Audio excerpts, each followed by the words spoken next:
चलिए स्टूडेंट्स, अब हम बात करते हैं हमारे सब्जेक्ट मैथ्स में चैप्टर की, जिसका नाम है a pair of linear equations in two variables. Clear है? हमने इसमें इससे पहले वाला जो वीडियो था उसमें हमने अलजेब्रिक मेथड देखा था। अलजेब्रिक मेथड में मैंने आपको बताया था दो मेथड्स हैं, तो हमने इससे पिछले वाले वीडियो में सब्स्टिट्यूशन मेथड को देखा था। क्लियर है? आज हम दूसरे अलजेब्रिक मेथड को देखेंगे जो कि है एलिमिनेशन मेथड। हमने सब्स्टिट्यूशन मेथड को बहुत अच्छे से कर लिया था। हमने पहले समझा कि सब्स्टिट्यूशन मेथड में हम क्या करते हैं, फिर हमने एग्जांपल्स भी लिए। क्लियर है? तो कंसेप्ट क्लियर हो गया होगा। मैं ऐसे ही सोच रखता हूं कि आपको क्लियर हो गया होगा। अब उसी प्रकार से हम एलिमिनेशन मेथड को भी क्लियर करते हैं। आइए बात करते हैं एलिमिनेशन मेथड में क्या होता है। सीधी बात बताओ, जैसा कि आप पहले इसके नाम पे ही जाओ, जैसा इसका नाम है वैसा इसका काम है, एलिमिनेट, है ना। एलिमिनेट का मतलब होता है निकाल देना, हटा देना। तो हम क्या करते हैं, यहां पर हम एक वेरिएबल को हटा ही देते हैं, एलिमिनेट कर देते हैं, निकाल ही देते हैं सब। जब दो वेरिएबल्स होते हैं तो दोनों को फाइंड आउट करना मुश्किल हो जाता है। सीधी बात है। अगर एक वेरिएबल है हमारे पास, है ना, तो हम उसे आराम से फाइंड आउट कर सकते हैं। तो हमने क्या कर दिया, एक वेरिएबल को हटा ही दिया। अब हमारे पास एक ही वेरिएबल बचा है, हम उसकी वैल्यू आराम से निकाल सकते हैं, बिल्कुल निकाल सकते हैं। तो हमने यहां पर एक वेरिएबल को क्या कर दिया, एलिमिनेट कर दिया। ठीक है, दूसरा निकल जाएगा। आइए मैंने यहां पर कुछ बातें लिखी है, देखते देखते सुनिएगा क्या कहता है ये। In elimination method, we eliminate any one variable and get a new linear equation in only one variable. हम क्या करेंगे, एक वेरिएबल को जब एलिमिनेट कर देंगे तो हमें एक नई इक्वेशन मिलेगी और उस इक्वेशन में एक ही वेरिएबल होगा। क्लियर है? क्योंकि दूसरे को तो हमने क्या कर दिया है, एलिमिनेट कर दिया, तो सिर्फ एक, है ना, वेरिएबल बचेगा हमारे पास। बहुत बढ़िया।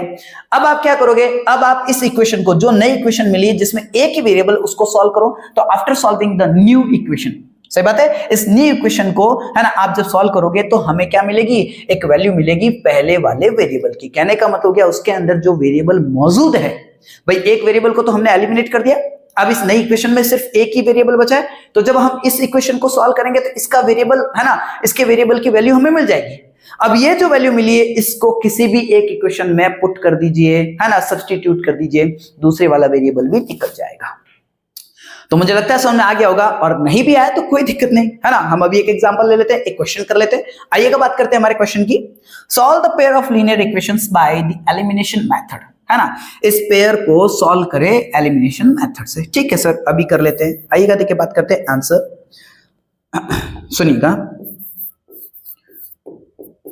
सबसे पहले आप लिखिए द गिवन इक्वेशंस। सीधी बात है ना भाई। हमारे पास इक्वेशंस कौन सी है, उनको हम नाम भी दे देंगे, ये कौन सी इक्वेशन है, ये कौन सी इक्वेशन है। ठीक है, तो द गिवन इक्वेशंस, पहली वाली इक्वेशन है x plus y is equal 5, it is the first equation. Okay sir. And second is 2x minus 3y is equal 4, second equation. Okay, अब सुनिएगा, जब भी आप किसी वेरिएबल को एलिमिनेट करने जाएंगे तो सबसे पहली शर्त, सबसे पहली कंडीशन यही है कि दोनों इक्वेशन में वो वेरिएबल सेम होना चाहिए। दोनों इक्वेशंस में, क्लियर है, दोनों इक्वेशंस में वो वेरिएबल सेम होना चाहिए। जैसे सुनिए, यहां पर x और y दोनों वेरिएबल है, ठीक है सर, है ना। यहां ना तो x सेम है दोनों इक्वेशंस में, है ना, और ना ही y सेम है दोनों ही इक्वेशंस में। तो पहला काम आपका यही बनता है कि या तो आप जिसको एलिमिनेट करना चाहते हो उसको पहले आप सेम करें। चलिए हम मान लेते हैं कि हम x को सेम कर लेते हैं। ठीक है, हम x को एलिमिनेट करेंगे तो इसको सेम करते हैं। यहां पे x है और यहां पे 2x है। फर्स्ट वाली इक्वेशन में x का 2x हो सकता है, कैसे होगा तो सुनना, हम कर देते हैं। Now we multiply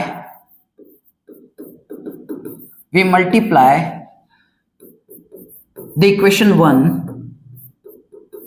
by 2। Clear है? हम पहली वाली इक्वेशन को 2 से मल्टीप्लाई करते हैं। पहली वाली इक्वेशन है x plus y is equal 5। अब आप इसको 2 से मल्टीप्लाई करोगे। जब आप 2 से मल्टीप्लाई करोगे you will get 2x plus 2y is equal 10 and it is our third equation. सही बात है, ये हमारी थर्ड इक्वेशन है। क्लियर है सर?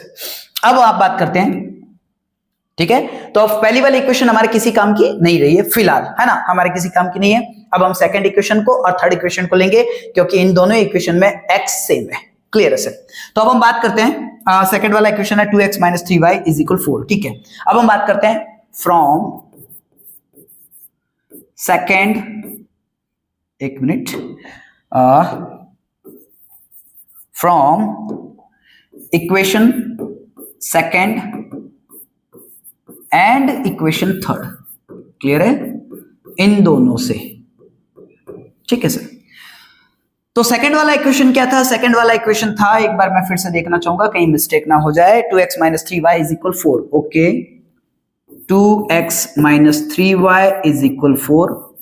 और दूसरे वाला मेथड है, सॉरी दूसरे वाला अपना जो इक्वेशन है वो हो जाएगा 2x plus 2y is equal 10। Clear है?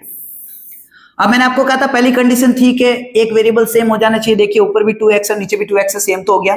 लेकिन दूसरी कंडीशन ये कि दोनों के सिंबल ऑपोजिट होनी चाहिए। सीधी बात है, जब एक प्लस का और एक माइनस का होगा तभी वे दोनों एक दूसरे में से घटेंगे, सब्सट्रैक्ट होंगे, और जब एक दूसरे में से सब्सट्रैक्ट हो जाएंगे, है ना, तो क्या मिलेगा? 0। भाई सीधी बात है, जो सेम नंबर होते हैं उनके आगे कहने का मतलब ऑपोजिट सिंबल होना चाहिए, एक प्लस का और एक माइनस का। दोनों सेम है ये तो बात बराबर है, लेकिन उनमें एक प्लस का होना चाहिए एक माइनस का होगा, तभी वे दोनों एक दूसरे में से सब्सट्रैक्ट होके हमें क्या मिलेगा? 0। क्लियर है? तो यहां पर सिंबल अलग अलग होना चाहिए। यहां पर दोनों ही प्लस के पड़े तो हम सिंबल चेंज करते हैं। ये प्लस का है तो क्या हो गया? माइनस का। अब जब इसका सिंबल चेंज करते हो तो पूरी इक्वेशन में चेंज करेंगे। यहाँ पे ये प्लस है, नीचे वाला, ऊपर वाले को नहीं देख रहे, हम नीचे वाली इक्वेशन को देख रहे हैं। ये प्लस है तो माइनस हो गया, ये प्लस है तो माइनस हो गया, ये भी प्लस है तो माइनस हो गया। ओके सर, अब ये 2x प्लस का, ये माइनस का, तो 2x में से 2x गया तो 0। क्लियर है? अब यहाँ पर आपको मिलता है ये माइनस का, ये माइनस का, ये दोनों माइनस के। अब ये प्लस का सिंबल नहीं रहा, ध्यान देना, ये माइनस का हो गया, तो 3y भी माइनस का और 2y भी माइनस का है, माइनस माइनस दोनों जुड़ जाएंगे तो क्या हो जाएगा? 5y। सिंबल किसका आएगा? माइनस का। ओके, यहाँ पे 10 माइनस का और 4 प्लस का है तो घटेंगे, सब्सट्रैक्ट हो जाएंगे, तो 10 में से 4 गया, 10 में से 4 गया तो आपको मिलेगा 6, है ना। सिंबल रहेगा बड़े नंबर का और बड़ा नंबर कौन है? 10। कुल मिलाकर हमें ये मिला। ओके, तो -5y इज इक्वल -6, माइनस से माइनस कट गया, 5y is equal 6, so y is equal 6 upon 5. It is the value of y. से बात है, and y is our first variable.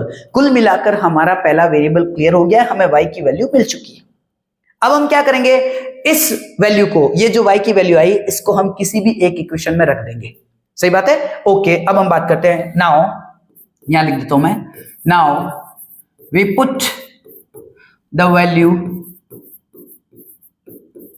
of y in equation 1। मुझे equation 1 आसान लगी है ना, छोटी सी है ना, मुझे सरल लग रही है, x plus y is equal 5। Clear है ना? अब आप इसको काम में ले सकते हो, ये रही x plus y is equal 5। मैं इसमें रखूंगा क्योंकि मुझे ये थोड़ी सी आसान लग रही है, मुझे थोड़ी सी, है ना, हल्की लग रही है, सरल लग रही है देखने में, मुझे डिफिकल्ट नहीं लग रही, मुझे लग रहा है मैं इसमें जल्दी कर दूंगा। क्लियर है? तो आपकी मर्जी पड़ी जिसमें रख सकते हो, आप चाहो तो 1 में रखो, आप चाहो तो 2 में रखो, आप चाहो तो, है ना, ये जो थर्ड बनी इसमें रखो। क्लियर है? ओके सर, अब हम बात करते हैं, सुनिएगा, मैंने फर्स्ट में रखने को कहा। फर्स्ट इक्वेशन है मेरे पास x plus y is equal 5। अब हमारे पास y की वैल्यू है, हम यहाँ पे पुट कर देते हैं। ओके, तो x प्लस वाई, y की जगह हमने रखा 6 अपॉन 5, बहुत बढ़िया, इज इक्वल 5। अब जिस वेरिएबल को फाइंड आउट करना वो अकेला होना चाहिए, इसके साथ में दिक्कत कौन दे रहा है? 6 अपॉन 5, उसको उधर भेज दो। क्लियर है? तो x इज इक्वल 5, यहां पर प्लस का है, उधर जाएगा तो किसका हो जाएगा? माइनस का। ओके सर, तो 5 माइनस 6 अपॉन 5। क्लियर है? अब हम जब यहां पर कहने का मतलब सब्सट्रैक्ट करने जाएंगे तो ये फ्रैक्शन है, फ्रैक्शन को अगर आपको ऐड करना है या सब्सट्रैक्ट करना है तो हमें एलसीएम लेना पड़ता है। सीधी बात है, हम यहाँ पर 5 और इसके नीचे कोई नहीं, मतलब 1 है, तो 1 और 5 का एलसीएम लोगे तो आपको क्या मिलेगा? 5। ओके, अब सॉल्व कैसे करते हैं? इसके नीचे क्या था? 1 से डिवाइड किया 5 को, तो 5 टाइम्स गया। ये जो 5 टाइम्स आया, इसको मल्टीप्लाई करेंगे ऊपर वाले नंबर से, बोले तो 5 से, तो 5 इंटू 5 क्या मिल गया हमें? 25। ओके, माइनस का सिंबल है तो माइनस रखो। अब इस 5 से इस 5 को मैंने डिवाइड किया, 1 टाइम गया, ये जो 1 आया इसको ऊपर वाले नंबर बोले तो 6 से मल्टीप्लाई करो, तो 6 इंटू 1 क्या हो जाएगा? 6। क्लियर है? 25 जो है 25 जो वो प्लस का और 6 जो है वो माइनस का है, तो एक प्लस का और एक माइनस का है तो सब्सट्रैक्ट हो जाएंगे, तो 25 में से 6 गया तो आपको मिलेगा 19। सिंबल बड़े का होता है और बड़ा कौन है? 25, तो 25 प्लस का था तो 19 भी प्लस का रह गया। ओके, अपॉन में क्या मिल गया? 5, एंड इट इज योर, है ना, the value of second variable, I mean the value of x। Clear है? तो हमें यहाँ पर x की वैल्यू मिल गई, ये हमें मिल गई थी हमारे y की वैल्यू। तो कहने का मतलब हो गया, हमने सॉल्व कर दिया है, हमने यहाँ पर वैल्यूज निकाल दी x की और y की। तो ये तरीका होता है एलिमिनेशन मेथड में। ठीक है, तो मैंने आपको बता दिया किस प्रकार से हम एलिमिनेशन मेथड करते हैं। अब इसके बाद में 1-2 क्वेश्चन और करेंगे, लेकिन वो नेक्स्ट वीडियो में करेंगे।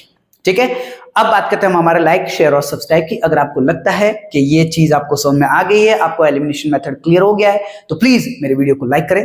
आपको लगता है कि किसी और के काम आ सकता है तो उन्हें इस वीडियो को शेयर करें। आपको लगता है कि मेरा चैनल किसी और के काम आ सकता है तो उन्हें मेरे चैनल को रेकमेंड करें। सही है, अगर आपको कोई प्रॉब्लम आती है तो मुझे कमेंट करें। ठीक है, आप खुद भी सब्सक्राइब करें और दूसरों से भी कहें कि मेरे चैनल को सब्सक्राइब करें। चलिए मिलते हैं इसके बाद में अगले वाले वीडियो में, तब तक के लिए आप सभी को धन्यवाद। Thank you very much.